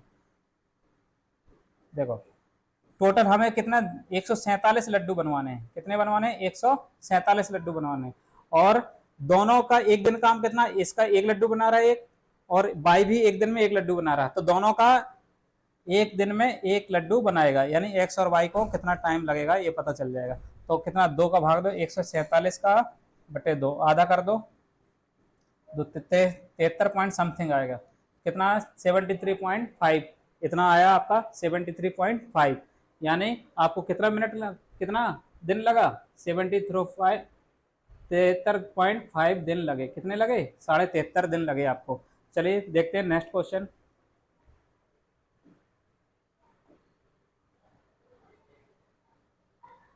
चलिए ये आपका नेक्स्ट क्वेश्चन है मिश्रण से, किससे, मिश्रण से। ये आपका नेक्स्ट क्वेश्चन है मिश्रण से। अब देखो इसको करने भी कई तरीके हैं, अगर आपको पेपर में नहीं आता तो बेसिक भी बहुत इजी है, बेसिक भी एक लाइन में बनता है, और बेसिक नहीं है फिर हम दूसरा तरीका भी बता देंगे। आइए देखते हैं। तो 645 लीटर मिश्रण है, इसमें क्या है, दूध और पानी, यानी 645 में क्या है, मिल्क और वाटर, दो चीजें हैं। अब उसने पूछा है 21-22 के रेशियो, यानी 21 लीटर दूध होगा तो पानी कितना होगा, 22 लीटर होगा। अब उसने मिश्रण में कितना दूध मिलाया जाना चाहिए ताकि उसमें दूध और पानी का 3 और 2 के अनुपात में हो, दूध और पानी कितना हो, 3 और, यानी दूध मिला रहे हैं। अगर इसमें 645 में दूध और पानी है, अगर इसमें दूध मिलाएंगे तो दूध की मात्रा बढ़ेगी, लेकिन जितना पानी इसमें रहेगा उतना ही पानी लास्ट में रहेगा, पानी की मात्रा नहीं बदलेगी, पानी की मात्रा नहीं बदलेगी। तो अब इसको एकदम से बेसिक से कर लेते हैं, एक लाइन में बनेगा फिगर। मान लिया 645 लीटर आपका मिश्रण है, अब x लीटर क्या मिलाया, दूध में, कितना दूध मिलाया, तो मान लिया x लीटर दूध मिलाया, क्या मिलाया, तो नया मिश्रण कितना हो जाएगा, 645 प्लस x लीटर का हो जाएगा, टोटल मिश्रण इतना हो गया। अब यहाँ पे देखो दूध मिला रहे हैं तो दूध की मात्रा यहाँ थी और जितनी यहाँ है, यहाँ दूध की मात्रा बढ़ जाएगी, लेकिन इसमें पानी की मात्रा और इसमें पानी की मात्रा क्या रहेगी, बराबर रहेगी। तो बराबर है तो पानी को कैलकुलेट करना है, तो पानी कितना है इसमें, 22 भागे कितने में, 43 में, 22 भागे 43 में। और इसमें पानी की मात्रा कितनी है, 2 भागे कितने में, 5 में, 2 भागे 5 में। और इसमें पानी की मात्रा दोनों तरफ बराबर है, तो पानी की मात्रा कैलकुलेट कर लेंगे, तो x का मान डायरेक्ट आएगा कितना, 180 लीटर, कितना आएगा, 100, यानी हमने दूध कितना मिलाया, 180 लीटर, कितना मिलाया, 180 लीटर। इसका दूसरा तरीका भी है, तो दूसरा तरीका भी देख लीजिए। दूसरा तरीका तो देखो यहाँ पे 21 और 22, ये मिल्क है और ये वाटर है, मिल्क है और वाटर है। बाद में रेशियो कितना मिल्क और वाटर का हो जाता है, 3 और 2, 3 और 2। अब यहाँ पे देखिए मिल्क मिला रहे हैं तो मिल्क की मात्रा बढ़ेगी, पानी की मात्रा सेम होनी चाहिए, पानी की मात्रा सेम हो, यहाँ पानी की मात्रा सेम करने के लिए हम यहाँ कितने गुणा करा दें, 11 गुणा करा दें, तो ये 22 हो गया और दूध कितना हो जाएगा, 33, यानी पानी की मात्रा सेम हो गई। दूध कितना 21 था, कितना बढ़ गया, 12 लीटर बढ़ गया, यानी 12 बढ़ गया दूध। इसका मतलब क्या है, 12 की वैल्यू निकालते वही आंसर है। और मिल्क और वाटर ये टोटल मिला कितना है 43, यानी 43 की वैल्यू कितनी हो गई 645 लीटर। कितनी हो गई 645 लीटर। और 12 लीटर की वैल्यू निकाल दो तो 1 लीटर की वैल्यू कितनी है, एक का मान कितना 645 बटे 43, यानी 12 हमने मिलाया, रेशियो में कितना मिलाया 12 दूध मिलाया, ये क्या मिलाया दूध, तो 12 दूध मिलाया तो 12 की वैल्यू निकाल दो वही आंसर हो जाएगा। तो 645 बटे 43 और इंटू 12, ठीक है, इंटू 12, ये आपका क्या हो जाएगा मिलाने वाले दूध की मात्रा। तो कितना आंसर आएगा, आंसर वही आएगा, आंसर कितना आएगा 180 लीटर ही आएगा इसको कैलकुलेट करने पर। चलिए देखते हैं नेक्स्ट क्वेश्चन।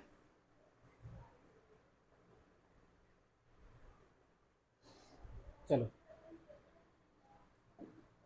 ये साधारण ब्याज, ये चक्रवृद्धि ब्याज का क्वेश्चन है, कंपाउंड इंटरेस्ट का क्वेश्चन है। पढ़िए इसको, क्या है, 4 वर्षों में साधारण ब्याज पर एक राशि में 60% की वृद्धि होती है, ठीक है। समान ब्याज दर पर 2 वर्षों बाद 52,500 पर चक्रवृद्धि ब्याज कितना होगा, चक्रवृद्धि ब्याज कितना CI कितना होगा। तो 2 वर्ष में, जब 2 वर्ष का हो तो हम सीधा हम कैलकुलेट करेंगे। देखो यहाँ पे 4 वर्ष में साधारण ब्याज 60% की वृद्धि होती है, 4 वर्ष में 60%, तो 1 वर्ष में कितना होगा 15%, 1 वर्ष में कितना होगा 15%, यानी रेट ऑफ इंटरेस्ट कितनी होगी आर बराबर 5% दर है, कितनी है 5%, कितना है 5%, सॉरी 15%, कितना है 15%, कितना है 15%।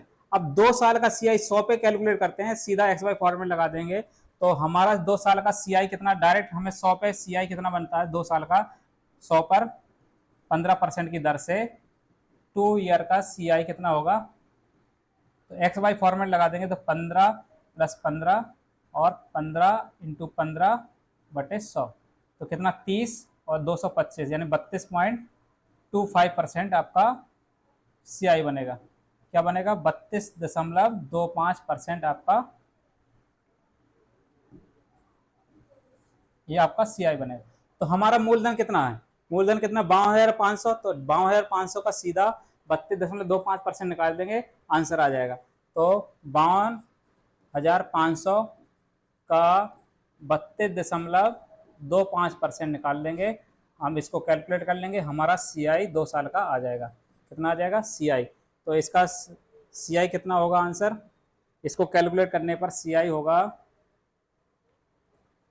CI इसको कैलकुलेट करने पर CI होगा 13,931, कितना आएगा 13,931। और इसका दूसरा मेथड भी है, इसका दूसरा मेथड भी है, तो दूसरा मेथड हम एक बार में बनाएंगे, 15% दर है, तो देखो 52,500 में 15% दर है, तो ये बढ़ के कितना हो जाएगा 115%, तो 1 साल में, दूसरे साल में 115% हो जाएगा, ये आपका अमाउंट हो जाएगा। अमाउंट में से मूलधन घटा देंगे, यानी 52,500 घटा देंगे, ये आपका CI हो जाएगा। तो डायरेक्ट ऐसे भी कर सकते हो एक लाइन फिगर बना के, लेकिन इसमें कैलकुलेशन ज़्यादा रहेगी, इसमें सिर्फ गुणा ही कराना रहेगा, इसमें क्या रहेगा गुणा कराना रहेगा। तो इसको देखते हैं आगे नेक्स्ट क्वेश्चन।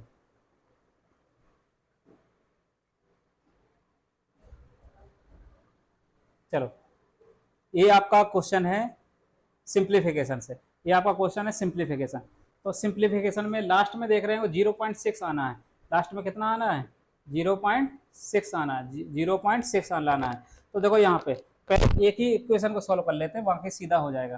तो 0.006 और 0.01, यहाँ 3 अंक बाद दशमलव 2 अंक बाद, तो 2 अंक ये खिसकेगा, 2 अंक यहाँ 0 हो जाएगा दशमलव, तो यहाँ कितना बचेगा 0.6 बचेगा। तो यहाँ पे कितना बचेगा 0.6 बचेगा, और प्लस अभी देखो इसको सॉल्व कर लें तो 2 अंक 3 से 3 कट जाएगा, और 2 अंक इधर हैं, 2 अंक तो 0.1 बचेगा, कितना बनेगा 0.1 बचेगा, ये माइनस का हो गया। अब यहाँ पे कितना 0.6 आंसर आ रहा, तो इसका मतलब यहाँ पे 1 बचना चाहिए, प्लस का 1 है तो प्लस का 1 बने, ऑप्शन से ले सकते हैं, तो हम ए वाला ऑप्शन उठा लेंगे, तो 0.08 का मान रख देंगे, तो कट जाएगा, 2 अंक बाद एक खिसक जाएगा और एक कट जाएगा, तो 0.1 बचेगा, तो प्लस का 0.1 बचेगा। तो अगर ए और ए कैंसिल हो गया तो आंसर कितना बच गया 0.6, कितना बच गया 0.6। तो आंसर कौन सा होगा, बी वाला ऑप्शन आंसर होगा, कौन सा होगा बी वाला ऑप्शन आंसर होगा। आइए देखते हैं नेक्स्ट क्वेश्चन।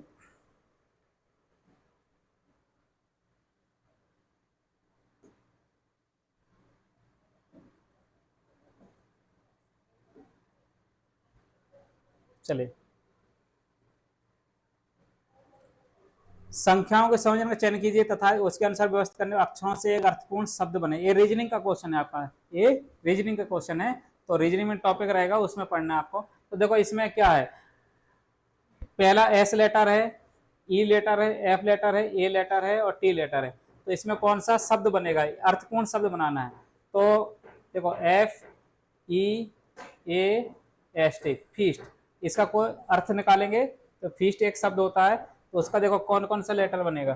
तो एफ में कितना 3 और ई में कितना है 2 और ए का कितना है 3 2, ए में कितना 1, ए में कितना है 4, ए में कितना 3 2 4, किस में है, ये वाला आंसर हो जाएगा। कौन सा है, सी वाला आंसर हो जाएगा। कौन सा है, सी वाला आंसर हो जाएगा। चलिए देखते हैं नेक्स्ट वाला। चलिए ये आपका है प्रॉफिट लॉस एंड डिस्काउंट का क्वेश्चन है, प्रॉफिट लॉस का क्वेश्चन है। तो इसको देखिए क्या है क्वेश्चन, चलिए देखते हैं।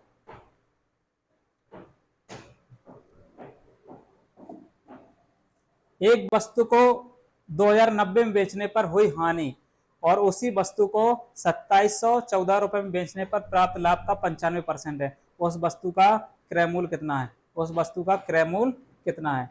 तो सीपी निकालना है। तो देखो सीपी जब पता होता है, सीपी देखो ये सीपी मान लिया हमने, कितना है सीपी मान लिया, ये सीपी हो गया। और कितने 2 एसपी दिए हैं, तो 2090 पे बेचने पर हानि, 2090 पर बेचने पर हानि, 2090 पे बेच रहा है, यानी हानि कैसे निकलते सीपी में, यानी ज्यादा में वस्तु खरीदेंगे और कम में बेचेंगे तो हानि होगी। तो सीपी माइनस एसपी कर देंगे, ये एसपी 1 हो गया और ये दूसरा भी एसपी है। 2714 में बेचने पर तो लाभ होता है, तो 2714 में बेचने पर क्या होता है, लाभ। तो ये भी एसपी 2 है।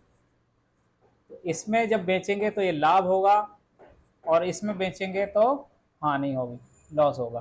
क्या होगा, लॉस होगा।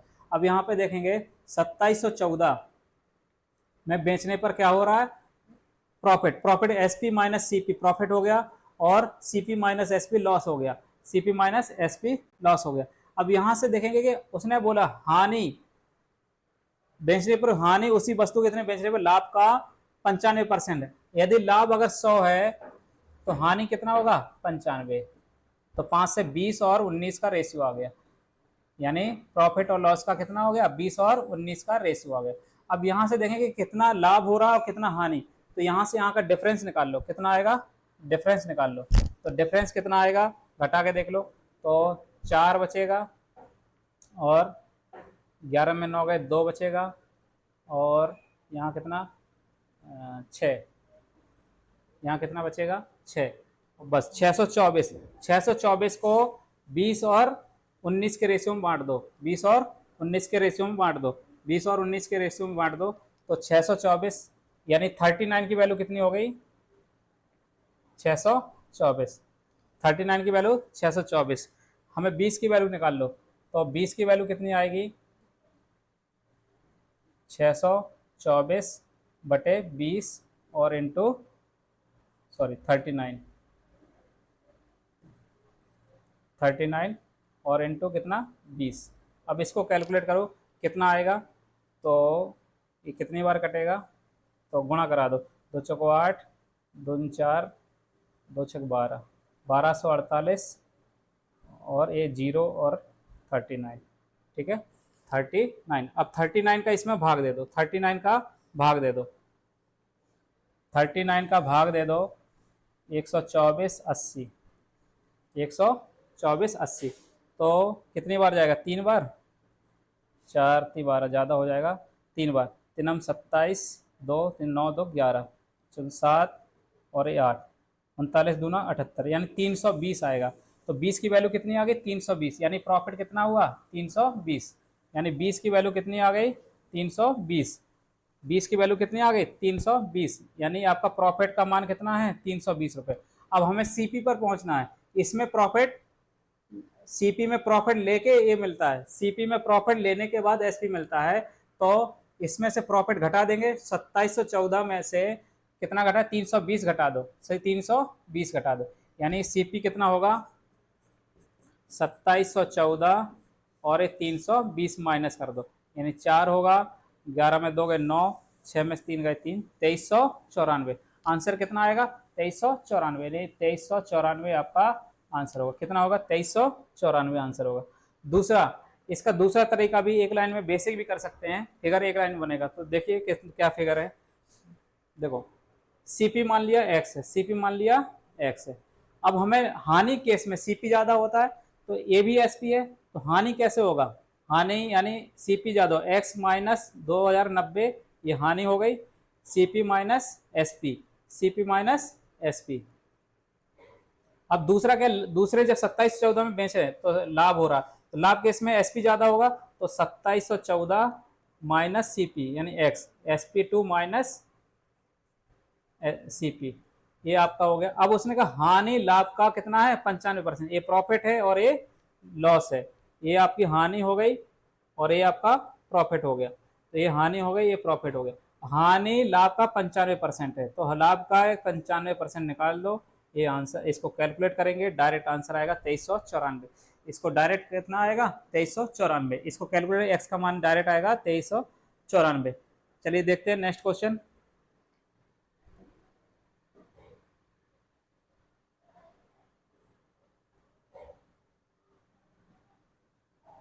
चलिए, ये मिरर इमेज है, मिरर इमेज है, तो आपको पहचान लेना है। तो देखो किसी को जब मिरर इमेज है तो साइड में शीशा रखेंगे तो उल्टा दिखता है। तो देखो यहाँ पे टी, ये वाला ऑप्शन यहाँ पे नजदीक नजदीक बनेगा, दूर दूर वाला दूर बनेगा।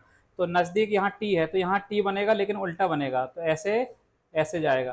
तो टी देखो इसमें नहीं है, ठीक है, टी। अच्छा, यहाँ पे मेरे इमेज यानी ये वाला आंसर होगा। तो टी इसमें भी, इसमें इन दोनों में टी नहीं है, पहला वाला। तो टी है, फिर एन है, फिर अब कौन सा चेक कर लें, ये सब एक से हैं। तो वी एम देख लो, अच्छा ये वाला ओ हो गया, वी हो गया। अच्छा ई इसमें उल्टा बना है। अब ई देखो इस तरह से बना है, तो ऊपर वाला ये रहेगा, तो यानी ए वाला आंसर होगा। कौन सा होगा? बी वाला ऑप्शन सही होगा। कौन सा आंसर होगा? बी वाला ऑप्शन सही होगा। चलिए, ये रीजनिंग का आपका क्वेश्चन है, ये रीजनिंग का क्वेश्चन है, रीजनिंग में आपको पढ़ाया जाएगा, अमित सर आके पढ़ाएंगे। चलिए देखते हैं नेक्स्ट क्वेश्चन। चलो, ये भी रीजनिंग का आपका कोडिंग डिकोडिंग वाला। तो इसमें भी कितना, वेल का है 13 है, तो लीन का कितना होगा? 8 होगा। लीन का कितना होगा? 8 होगा। लीन का कितना होगा? 8 होगा। चलिए आइए बढ़ते हैं आगे नेक्स्ट क्वेश्चन की तरफ। ये डाटा का क्वेश्चन है, डीआई का क्वेश्चन आ गया फिर। चलिए, ये आपका क्या क्वेश्चन है,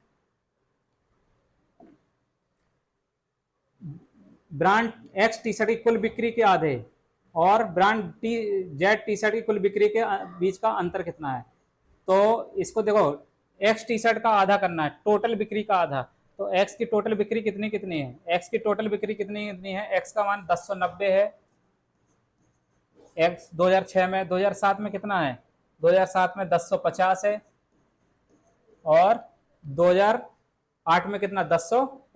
870, 2008 में 870 और 880, कितना है? 880।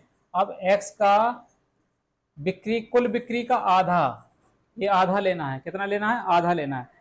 और ब्रांड जेड टी शर्ट की कुल बिक्री के बीच का अंतर है, यानी ब्रांड जेड लेना है। अब क्या लेना है? जेड, जेड की कुल बिक्री, जेड वाला कौन सा? पीला वाला। तो जेड का कुल बिक्री कितनी है? जेड की कुल बिक्री कितना है? तो जेड की कुल बिक्री है 840, 880 और कितना है? 960 और 740, ये जेड की कुल बिक्री। अब इनका क्या लेना है? डिफरेंस लेना है। इन सबको जोड़ लेंगे, इसमें 2 का भाग देके आधा हो जाएगा, ये टोटल करना है और इनका अंतर लेना है। क्या लेना है? अंतर, यानी घटा देना है। क्या लेना है? अंतर लेना है। तो इसका आंसर आएगा 1475। कितना आएगा? 1475। आइए बढ़ते हैं नेक्स्ट क्वेश्चन की तरफ।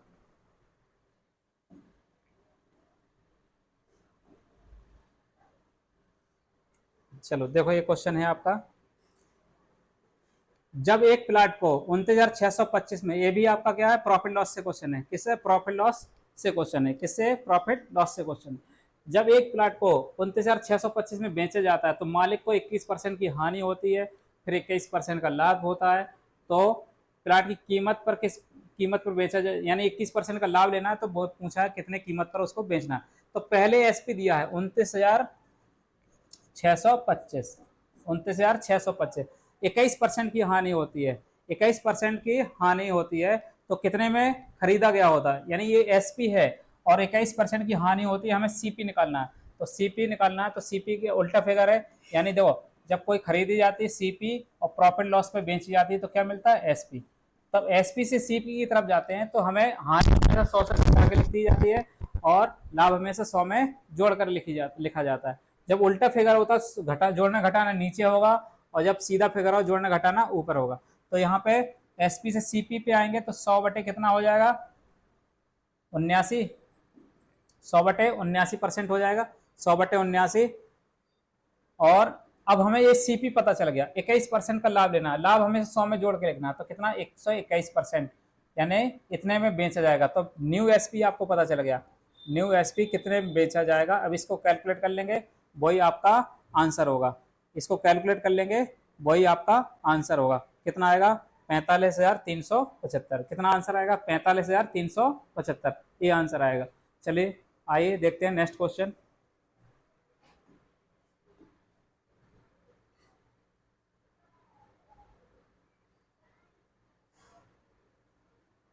चलो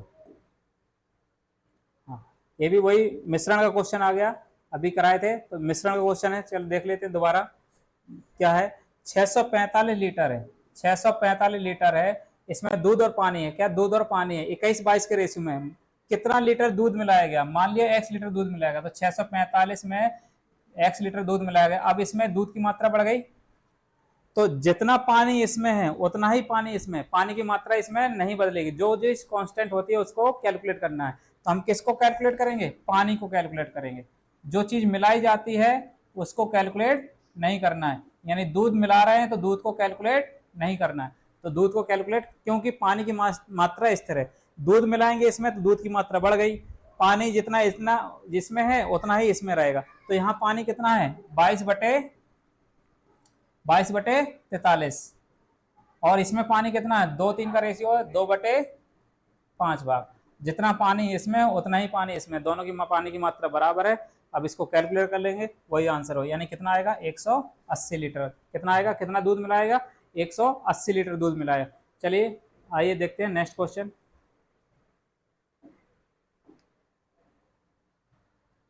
चलो ये फिर वो नेक्स्ट क्वेश्चन देखो। सुरती, ये भी पार्टनरशिप का क्वेश्चन है, ये क्या है पार्टनरशिप का क्वेश्चन है।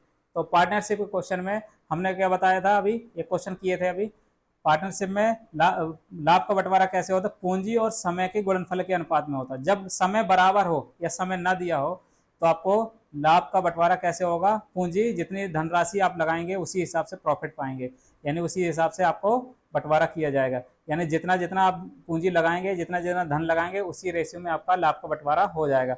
ठीक है, तो अब यहाँ पे 3 लोग हैं, कितना है सुरती है और ये संदीप है और ये अमित है। अब इनका, उसने बोला सुरती पूरी पूंजी का 1/3 योगदान करती है, पूरी पूंजी का 1/3, यानी सुरती पूरी पूंजी मान लिया 3 रुपए है, कितना है तो यहाँ पे रेशियो निकाल लेते हैं पहले, सुरती संदीप और अमित। सुरती मान लिया पूरे पूंजी है 3 रुपए, तो 3 का 1/3 इसने लगा दिया तो कितना 1 रुपए लगाएगी, 1 रुपए पूरा निवेश करेगी। तो अब संदीप कितना, अब संदीप उतना ही निवेश योगदान देता है जितना सुरती और अमित मिलकर करते हैं, यानी अगर संदीप x देगा तो सुरती और अमित कितना देगा, यानी सुरती और अमित कितना देगा लगाएंगे, सुरती और अमित कितना लगाएंगे x लगाएंगे, क्या लगाएंगे x, और सुरती कितना लगाती है 1 रुपए, तो अमित का हिस्सा कितना आ गया, अमित आ गया x-1, तो यहाँ x-1 रखेंगे और तीनों का टोटल मिला के कितना हिस्सा पूंजी थी 3 रुपया था। अब इसको सॉल्व करेंगे 2x बराबर 1 से 1 कैंसिल हो जाएगा, तो 2x बराबर कितना आएगा 3, तो x बराबर कितना आएगा 3/2, यानी आपका अब रेशियो निकाल लो सबका, तो ये कितना था 1 था, ये x था और ये x-1 था, तो ये 1 है, x का मान कितना 3/2 और 1 घटाएंगे तो कितना आएगा 1/2। अब इसको कैलकुलेट करेंगे 2, 3 और 1, यानी आपका कितना आ गया, 2-3-1 का रेशियो। यानी सुरती ने 2 रुपये लगाया, 6 रुपये में कितना 1/3 यानी 2 रुपये लगाया, और संदीप ने कितना लगाया, 3 रुपये लगाया, अमित ने कितना लगाया, 1 रुपये लगाया। तो टोटल कितना धन लगाया, 3, 2, 5, 1, 6। तो इसी रेशियो में इसका लाभ का बंटवारा होना है, इसी रेशियो में इसका लाभ का बंटवारा। टोटल कितना है, 3, 2। हमें किसका हिस्सा बताना है, अमित का हिस्सा। अमित को कितना मिलेगा, 1 रुपया मिलेगा, कितने में, 3, 2, 5, 6 रुपये में। और टोटल रियल वैल्यू कितनी है, किससे बंटवारा करना है, 1,20,000 से, 1,20,000 से, 1,20,000 से। अब इसको कैलकुलेट कर लेंगे तो अमित का हिस्सा कितना आ गया, 20,000 रुपये। कितना आ गया, 20,000 रुपये। अमित का हिस्सा कितना आ गया, 20,000 रुपये। ये अमित का हिस्सा आ गया 20,000 रुपये। आइए देखते हैं नेक्स्ट क्वेश्चन।